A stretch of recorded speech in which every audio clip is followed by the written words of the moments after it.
Well, as a guy from Alabama who's son of two Alabama grads, just what's it going to be like for you getting to go play in that game and face Alabama? Just another SEC game. They've been good, and always good to get a chance to go see a lot of people you know, just like when we were at Auburn. Hopefully, we have the same results as Auburn.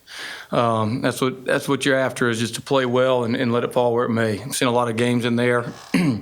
Watch Alabama play a lot, just like most SEC teams. Good team. Didn't play their best game last game. I'm sure they'll come out playing tough and ready to right some of their wrongs in this game. So we'll have to play a good game. We know that. As a coach that is well aware of the metrics, the analytics, and stuff like that, now that you guys are starting to get some national attention as far as polls, how much stock do you put into that? How much do you care? It doesn't matter at all, honestly. Because the NCAA tournament committee doesn't care about it, right? You'll see people that will be, the team in there now that's ranked, and if they had to come out the NCAA tournament brackets tomorrow, they wouldn't make the field. You know what I'm saying? So that's just how it is. I would put stock in the rankings if the NCAA tournament committee cared about it. So, all you can do is focus playing your best basketball. If you play well in this league, you're going to end up putting yourself in a great chance to be in the NCAA tournament and to obviously get the best seed possible. And that's what you're after. I know the circumstances were very different, but kind of interesting that you might have Rashawn on Chris Bediako, and that both guys needed a waiver to be able to get into the season, just kind of the state of where college sports are right now. Yeah. Yes, it's different. Two very different circumstances, obviously. But, it is what it is. We got to, we got to block out the noise or whatever people think about any of their players that are playing or not playing. It doesn't impact our team. Our team's got to be about us playing the best we can play. Whoever they line up across from us is who they line up across from us. I think that when we play well, we've done well. So I don't want to get too consumed with their good players and what they got as much as I care about our good players playing their best basketball. What's playing the best look like on Wednesday? I'm sorry, what was that? What does playing the best look like on Wednesday? Got to play good defense. You just can't let them get wherever they want. They can't get scored 1, 2s, and 3s on you. You're going to have to be able to guard them one-on-one the best you can. They're high-powered offense. They play well at home, and they can obviously get to the paint. They can make threes as well. So you got to do a good job of controlling the dribble so they're just not getting everything. Look, we've talked before about some of y'all's limitations. The size and the height. I think you've even said you're not the most athletic team, and yet y'all keep winning. Is it a greater asset or do you explain it by saying that your guys understand their quote limitations, or maybe do they just don't know they have limitations? Well, that's a good question. I would say that most importantly, I'll say in the reverse, they know what their strengths are. That's probably the best way to say it. They recognize where we are strong, and we play to that, and the players play to that, right? Which is we have depth, we can shoot it, we share the ball, and we can spread the floor. And because we have depth, we can play a full court game on both ends of the floor. And if we are smaller, we got to be tenacious, right? And we got to keep people out of the paint the best we can, and we got to game rebound. Is that depth your greatest asset of this team? Quality depth, and then I would say even though there are a lot of new guys, we are older.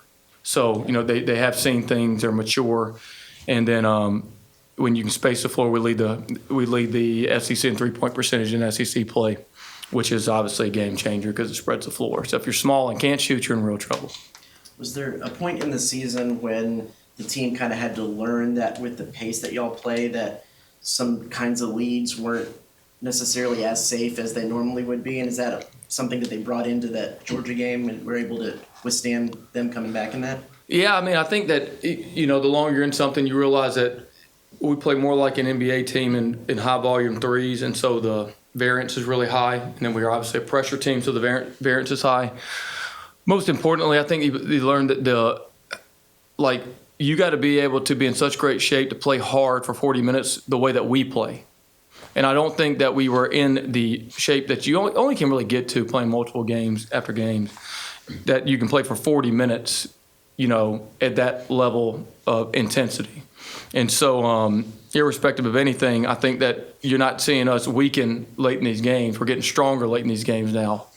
Against a team like Alabama, who plays just as high variance offense, and they got a great offense, you could see swings. It wouldn't be anything for someone to be up by 10 and down by 20.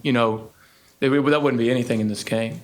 It's just that's the way that it is. I feel like I saw a recent radio interview in Alabama with Mark Gottfried, and he said he tried to recruit you to Alabama for your last season of college. Just is that true? And if so, how close were you to choosing that route instead of going to Meadowbrook? Yeah, it was interesting. I like Coach Godfrey. I was probably going to go if I went somewhere back to mid-major because I was recruited as a backup guard. I had an opportunity to go to some other place. I had Power Fives, obviously, of Alabama, Michigan, Southern Cal, those kind of schools. And then I had, more the level I played in the Big South. And then I had other schools at that level where probably would have finished my last year playing a ton of minutes. But if I went to a Power 5 school, I would have gone to Alabama. Yeah. I've heard. I'm sorry. Go ahead. You got it. Follow up. You're right. I was just going to ask, what led you to choose to just go straight to coaching, and you feel like that ended up being the right decision? Yeah, it's a wild deal how it all shook down. So we were kind of the first era of the transfer portal, and you had the option pretty much. We were the first to kind of get that year to see what happened. And more than transfer portal, just based on the school from Division I changed our last year. We were very good. We were co-conference champs right there regular season in our run there. Then the new president came in, wanted to change the school up.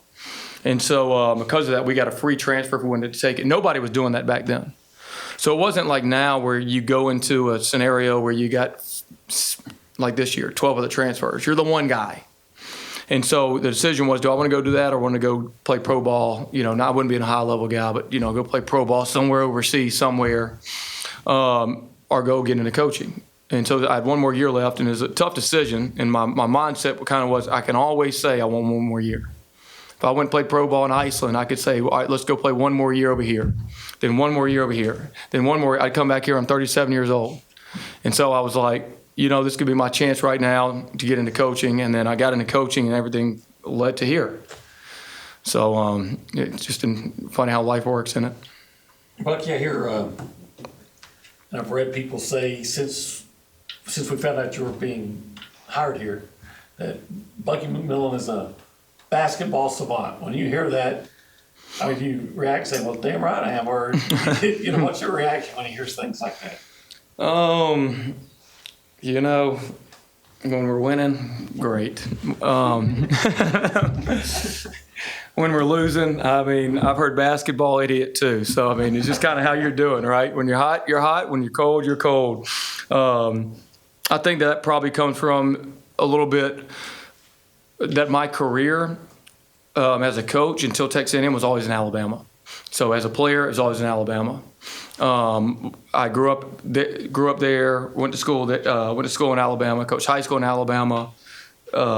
Then coached college in Alabama, right in the kind of the same area. And we played a little bit different. And we were playing how we play well before anyone was even really playing fast, right? Shooting a lot of threes, playing fast. So we were winning doing that when it was really, really different back then. And so I think that's whenever you do something different and you have success, you know how it is. First time someone lined up in shotgun, if they won the game, people are like, man, they're geniuses, right? We're not the only team in shotgun right now, but, hopefully we can keep winning.